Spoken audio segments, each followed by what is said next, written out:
Mani sauc Sandis, es esmu no Tukuma novada, un pēc profesijas esmu sporta skolotājs un arī fitness treneris. Un vēl jaunietis? Jā. Mani sauc Karīna, un es esmu topošā studente. Mani sauc Annija, es esmu no Tomas vidusskolas. Mani sauc Sabīne, esmu no Tukuma, bet mācos Jāņa Rozentāla Rīgas mākslas vidusskolā. Mani sauc Viktorija, es esmu no Tukuma, dzīvo šeit visu laiku, 18 gadus jau.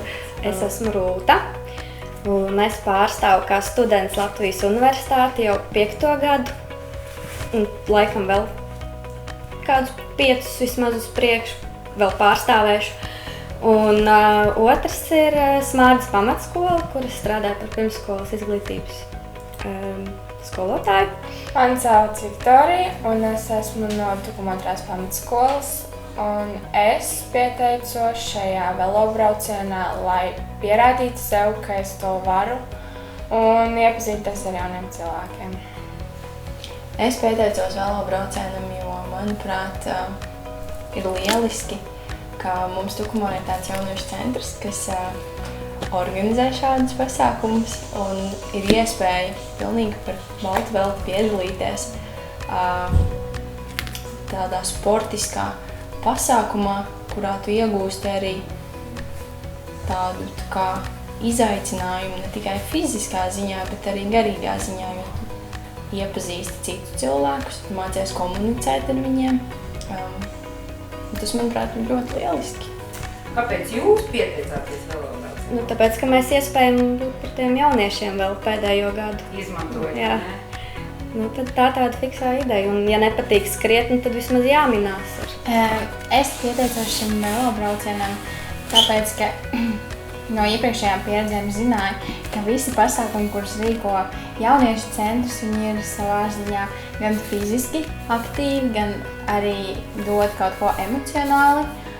Un, protams, ir arī jauni cilvēki, kurus iepazīt, un tā kā no sākuma tu baidies no tā, tad jo vairāk tu dari tādas lietas, jo atvērtāks tu kļūst, un tas tā kā dod to atvērtību, tā kā spēju atvērties.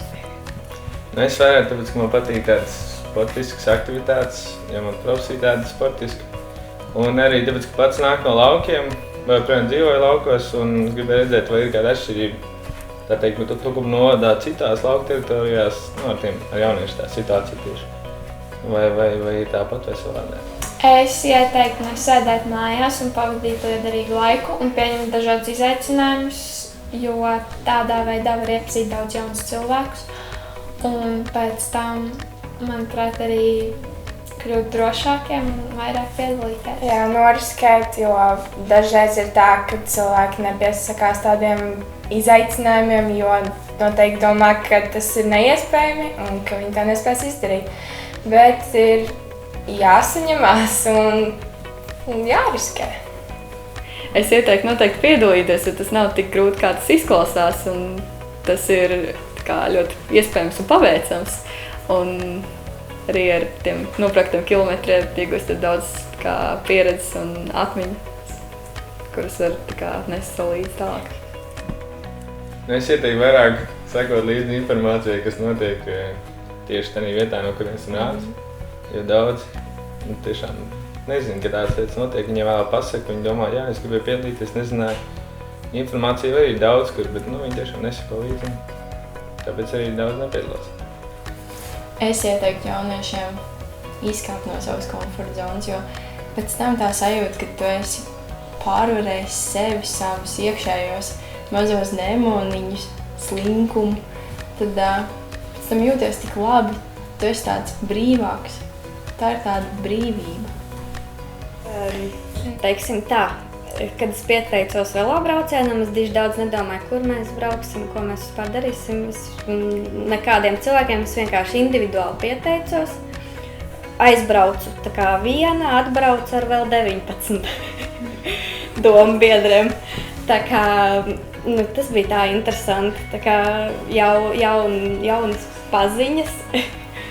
Jā, fiziskās aktivitātes, protams. Es mājās sēžot šīs 3 dienas, to nebūtu darījusi.